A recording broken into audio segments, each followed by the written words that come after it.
Асханада, дүкендерде сатылып жүрген лакумканы үйден дайындаймыз. Жылы сүтімізді ыдысымызға құйып, үстіне шекерімізді салып аламыз, тұзымызды саламыз, үстіне дрожжімізді салып, барлығын жақсылап араластырамыз. Жұмыртқаның сарысын бір данасын алып қаламыз, қалғанын ішіне салып, сұйықтығымызға барлығын араластырып, еріген майымызды құйып, тағы да араластырамыз. Електен өткен ұнымызды аз-аздан салып отырып, бірінші араластырамыз. Қоюланғаннан кейін қолымызбенен осылай қамыр илейміз.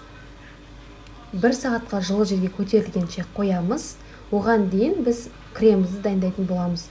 Бөлме температурасындағы жұмсақ сары майымыздың үстіне сгущенкамызды құйып, осылай миксердің көмегімен араластырып аламыз. Мен ақ сгущенкаммен қайнатылған түрін екеуін араластырдым.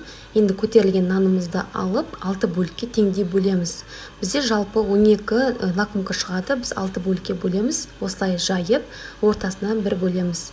Формамызға осылай орналастырып, 25 минутқа көтерілгенше қоямыз. Міне көтерілді. Бізде енді мына қалып қалған жұмыртқаның сарысының үстіне біраз қасық сүтімізді құйып, бетіне осылай жағып қызып тұрған пеште 180 градуста қызырғанша пісіріп аламыз. 25 минутта биік болып көтеріледі. Міне біздің лакумкамыздың наны пісті. Енді ортасынан осылай кесеміз, толықтай емес, тек қана жартысын ғана кесеміз.